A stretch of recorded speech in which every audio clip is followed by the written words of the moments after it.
जब कोई मंत्री गुजरता है या फिर सीएम गुजरता है रोड को उस समय ही क्यों मेंटेनेंस किया जाता है? ये रोड पब्लिक के लिए है या फिर केवल मंत्री और सीएम के लिए? वो आप बता दीजिए ना सर। रातों रात जब मंत्री गुजरता है या फिर कोई सीएम गुजरता है उस समय आप रातों रात रोड को मेंटेनेंस किया जाता है। लेकिन पब्लिक मरे मरे कुछ नहीं, उसको लेना देना आपको नहीं होता। चलिए सर, सबसे पहले आपको अरुण भूमि न्यूज़ चैनल में स्वागत करता हूँ। Thank you very much. Sir, आपके लिए सबसे चुनौती है अभी आपका जो रोड को जो लिकावली टू बासर कह लीजिए या फिर बासर टू लिकावली कह लीजिए, पैकेज 2। तो इसमें सबसे बड़ा प्रॉब्लम है, तो आज इसका जो है मंत्री साहब खुद निरीक्षण किया है, तो अभी तक का अपडेट क्या है सर?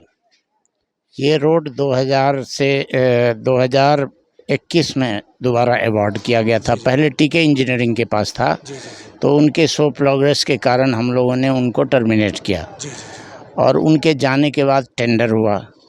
टेंडर में भी हमारा थोड़ा डिले हुआ है कि बीच में एक रामजो प्रदुंग करके एक टेंडर का जीतने वाला आया था, लेकिन वो रेट 30% से नीचे कोट किया और वो बाद में हाथ खड़ा करके बोल दिया हम नहीं सकेगा।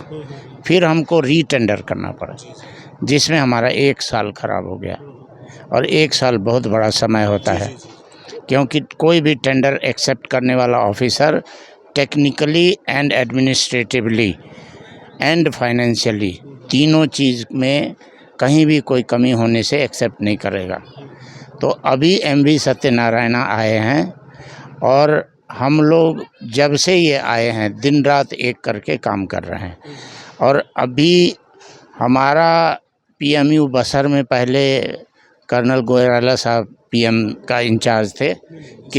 आपने एक बात कहा कि आप दिन रात एक करके काम कर रहे हैं, हमको तो ऐसे लगा नहीं, क्योंकि आपका उधर मशीनरीज ना दिखाई दिया, ना कोई लेबर दिखाई दिया, और पब्लिक का तो शिकायत तो यही है ना, 2019 में जो काम खत्म होना था आज 22 आ गया है, तो पब्लिक इसी बात को तो शिकायत करके कि ये रोड को आपको कंप्लेन कर रहा है ना सर। तो आज यहाँ का जो लॉ एंड जस्टिस मिनिस्टर को आज आ करके निरीक्षण करना पड़ा, ये क्या मजबूरी है सर, उसको बताइए आप सर। समझ गया। पहली मजबूरी तो आपको बता दिया कि टेंडर में डिले हुआ और 1 साल। तो अभी जो है हमको इनको जो डेडलाइन है ख़त्म करने का वो मार्च है, लेकिन मैंने ऑनरेबल मिनिस्टर से अभी दोबारा करेक्शन करके आपके सामने मैंने बता दिया था कि जून से पहले ख़त्म नहीं होगा। हम हर प्रयास करते हुए जून से जुलाई के बीच में हम रोड अच्छे से बना देंगे और क्वालिटी के ऊपर हमारी गारंटी है, जो भी क्वालिटी सब स्टैंडर्ड है उसको तोड़ के दोबारा बनाएंगे। लेकिन बात तो ये है ना कि आपका हमें दिखावा काम ज़्यादा हो रहा है। कल मैं इसी रास्ता से गुजर रहा था, तो उस समय रोड को मेंटेनेंस किया जा रहा था, तो हमने लेबर से बाकायदा हमारे पास रिकॉर्डिंग है, उसमें ये बताया जा रहा था कि कल मंत्री विजिट करने वाला है, इसीलिए हम लोग जो फुट होल को फिलअप कर रहा है या फिर रास्ता को कटिंग करने का काम कर रहा है, उसके बाद जितना जहाँ काम चल रहा है उसमें जो मेन एट वर्क जितना आपने बैनर लगा के रखा है वो रातों रात हुआ है। ये दिखावा काम कब तक चलेगा सर अरुणाचल प्रदेश में, ये है सवाल सर।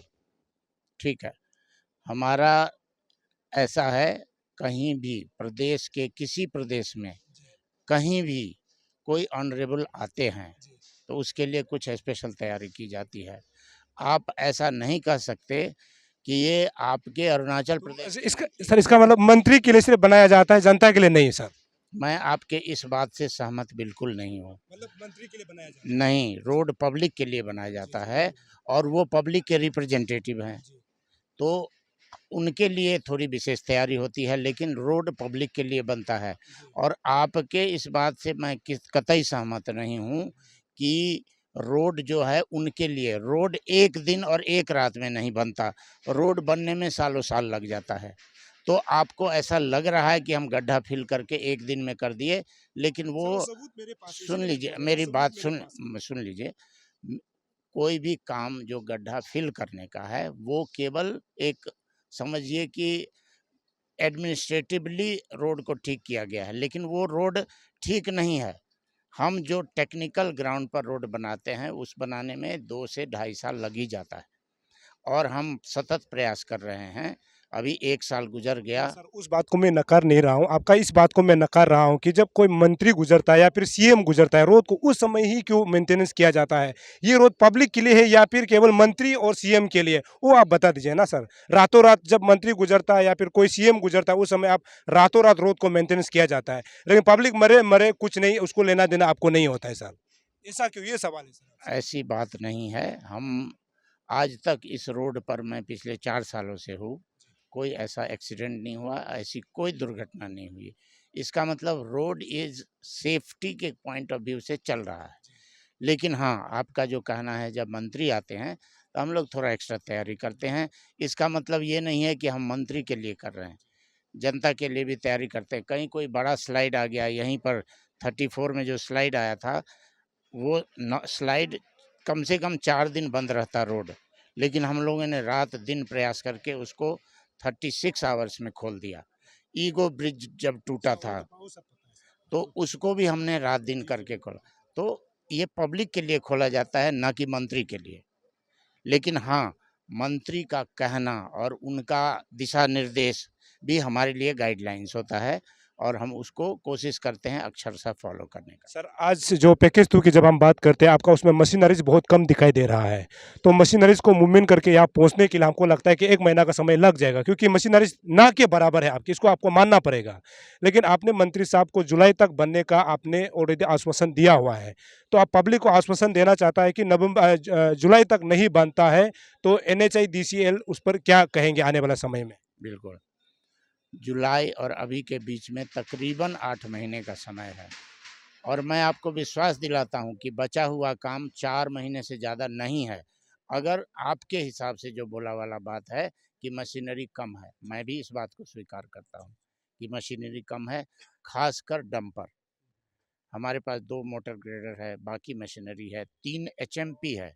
एचएमपी मतलब रोड को ब्लैक टॉप करने वाला।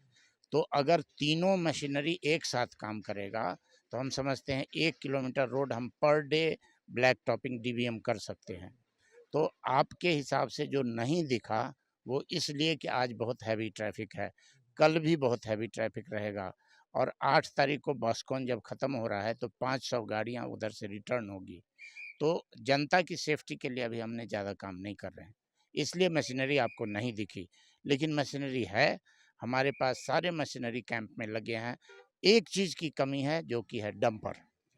डंपर हमने आज ही आदेश पारित किया है कि 20 डंपर लाएं और दमादम काम। ठीक सर, वो भी सही है। उसके बाद दूसरी बात, दूसरी आपसे आखिरी सवाल ये है कि आने वाला समय में लिकावाली से बासर रोड में जो आप लोग काम कर रहे हैं, इसमें जो है कहीं न कहीं डंपिंग ज़ोन हमको दिखाई नहीं दिया। तो ऐसे में नीचे का जो डाउन स्ट्रीम जो है रोड जो है पानी जो है पॉल्यूटेड हो रहा है।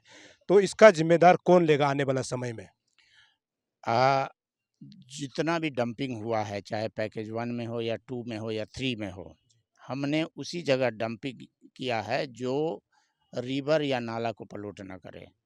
और उस डंपिंग के लिए भी हमने उस ओनर से राइट लिया हुआ है, तो उसके बावजूद ही हम डंपिंग कर लें। जहाँ हमको ये ओनरशिप राइट नहीं मिल रहा है, और जहाँ उम्मीद लगता है कि रिवर पोल्यूट होगा, वहाँ हम कहीं डंपिंग नहीं कर रहे हैं। तो इसलिए आपको मैं पूर्ण विश्वास दिलाता हूँ कि डंपिंग की समस्या नहीं है। लेकिन एक बात और भी सच है कि अगर हम इसको पहाड़ को काटेंगे, तो मिट्टी नीचे ही गिरेगा, मिट्टी को ऊपर जाने का रास्ता नहीं है।